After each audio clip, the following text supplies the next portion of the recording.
Hey guys, Matt here, and if you've been following my channel at all, I thought you might be interested to catch up on what ended up being in my bag for the 2023 season. I just finished my last probably big tournament of the year. Actually, the only B tier I played. I didn't play any A tiers this year, um, but overall had a pretty decent season.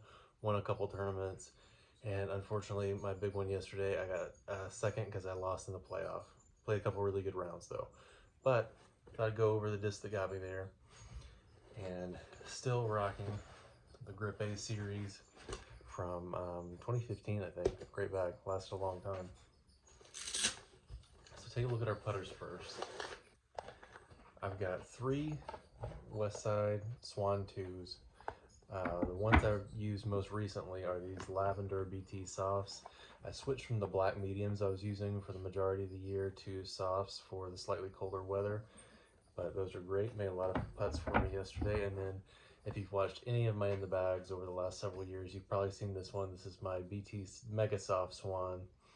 I have an ace on that one that all the signatures are almost worn off because it was like 4 or 5 years ago. But great disc. I use it for uneven approaches or ones where I'm afraid that if I run it and it doesn't go in, that it could roll away. So got a lot of good shots in with this one over the years. Next up would be my main backhand approach disc, and even I use this one a lot off the tee too, and that would be my Axiom Soft Envy Electron Soft. I use this one for a lot of backhands between like 200 and even up to 300 feet, but generally I start capping out in the 275 range, even though I can throw it a little bit further than that. This one's a little bit beat up, so it rides really straight. Not a whole lot of fade left on it, but it still holds up to power and it doesn't turn too much. So for backhand approaches, that is my go-to. And then I'm rocking two Stagos. I've got this one that I broke in midsummer. That's about 6 months worth of work on that one. You can tell it's getting a little bit clovered, but still holds the stability really great. Then the tar pit plastic, they do beat up, but they don't seem to get any perform any less good as they're getting there. So love these guys. I also have my Amber Stego. If you can see the signature there, I got an ace on hole 16 at Deerfield with that one. I use this one because it's not actually that much more overstable than that one, but it skips a lot more. So if you're trying to do a skip shot, which is how I got this ace, I actually had one chain out yesterday that looked like it was going to go in. This one will hit and stick if you hit the line just right. This one won't. It's going to give you some extra skip, a little bit extra ground play, and a lot of fun to throw. I also have a couple of Prodigy A2s. I've got this 400 plastic one that I dyed. It's kind of a clumsy dye, but it's a great flying disc, and has the back stamp on there. I don't know if you can see. It's got a little Prodigy pine tree stamp they have. I use this one for a lot of like force over forehands that I want to flatten out.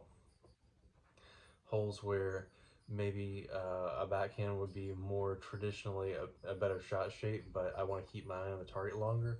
So I would pop it on an anhyzer and it'll pan out and do that same flight shape really well. I also have one of these old Austin Hanam A2s. I wish he was still on the team because these are the best 300 soft A2s. The new ones are a little chalkier and not quite as overstable. So if you got any budget, guys, bring him back, or at least bring this disc back. I don't know. Throw Ezra Robinson on it, something. That's a great disc. For my main backhand mid-range for a lot of the year, I've been using this Cobalt Iguana.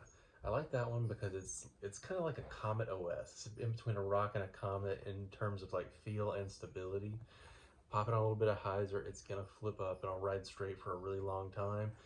If you give it enough hyzer, it will fade, but if you don't, it's gonna ride straight or just keep turning a little bit gently. So on wooded holes, I've been using this one a whole lot backhand. And I've got two of its counterpart, the Gila. I've got it in the glow plastic, which is like a tar pit glow, and then the armor plastic. You can probably tell they have the same bottom piece, but the top is different. So these are actually kind of overstable, not like Justice overstable, but people have described it as like a pyro-ish disc. I don't think it's quite that stable, but it's in the ballpark. This one I feel like is kind of like a Rock 3. You can pump it hard. It's gonna bite hard and late, so I like it for backhand throws. I'll actually use the glow one a little bit forehand too, for some different lines. It's interesting because it's got less low speed fade, but better high speed turn resistance. So you can throw as hard as you want to. It's not going to flip up. That flat top really keeps it penetrating on a good line. My stack's kind of getting into frame a little bit there, so many discs. My main forehand mid-range is the Dynamic Disc Justice. I use this run of Glow. It's the Moonshine Glow Air. So they're really, really flat, super overstable. Even though they're in the low to mid 160s, this one's 163, I think. It holds up to stability better than any disc on the market. I can use them to get ground play, a lot of skip if I want to, or throw them on a little bit higher line and they'll knife in and stick. So really great tool to have in the bag there. For my main backhand mid-ranges, or not mid-range, fairway drivers, I have two of the Reptilian Tyrants. I tried the Chameleon, and I actually really liked the Chameleon, but I ended up losing all my Chameleons throughout the course of the year. So I just went back to the Tyrants and have really, really loved it. The slightly smaller rim, it makes them so easy to control. I used this one to get a birdie yesterday on a hole that's kind of tricky to seal the tie at Etowah, and they just do that real nice, hard, flat to sharp fade throw like a beefy T-bird, better than any disc I've ever thrown, and are super comfortable while doing it. Now, I guess I should call this a gateway blur. It's a Reptilian Carnivore, which is a Reptilian stamped gateway blur, but now they have the new blur, a new Carnivore, which is a completely different mold. So I guess it's a blur, really. I've been using this one for like spike highs or backhands for the most part. It gets good forehand too, but I haven't actually thrown many forehands with it. I usually keep it in my bag for about 4 holes at our local courses where I need to push it hard and then have a hard late fade. It's actually getting pretty beat in, so I don't know how much longer I'll be able to throw this one for these lines. It's becoming almost like a hyzer flip disc, but I do like it a lot. We'll see if this one stays in the bag next year, but I've enjoyed it a whole lot in 2023. Then I've got 3 Streamlined Flares. I've got this one that I got from my buddy Austin. It's a little bit lighter. It's like a 170, 168, something like that. Beat in a little bit, so if I'm trying to push something on a forehand, like get a tight flex, pretty straight, that's the one I'm going to. If I'm trying to get a little bit more stable, I've got this blue one that is pretty beefy. It's starting to get some wear on it, but it's still really overstable. So if I pump it hard, it's gonna really bite hard and late. And then my most overstable one is this OTB Open Eclipse Flare that is probably my favorite.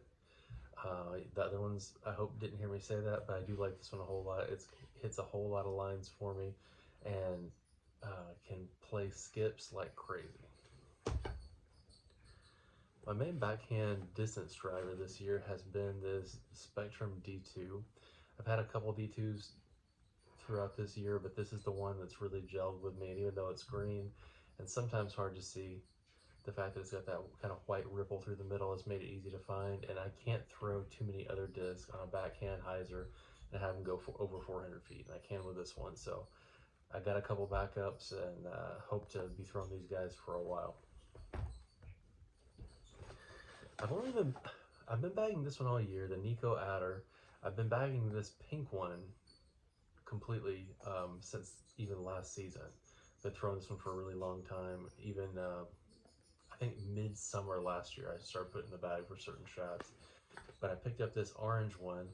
If you saw my reject box video from Rare Disc up in Canada, they sent me this one, and I needed a slightly fresher one for this weekend. It ended up helping me get some birdies, so thank you to you guys. And both of these guys are just ridiculously overstable, but still pretty far. I threw the pink one that's a little worn in on Gatewood Hole 5, all the way up the hill on there. If you ever look at that course, it's about a 425, 450 foot tunnel shot uphill. So you need about 500 feet of distance to get there. And I got into circle 2 on the left side with this one, which is no easy feat for me at least. And then I still have a couple of Westside Warhorses that are my go-to for absolute distance bombs. I haven't been throwing my distance shots super great lately, but these guys get me wherever I need to go, as well as anything out there. And they're kind of hard to find these days, so I'm hoping that Westside runs another one soon. So thank you guys for watching. Hope you enjoyed it. Have a great off season, and I'll see you in the next one.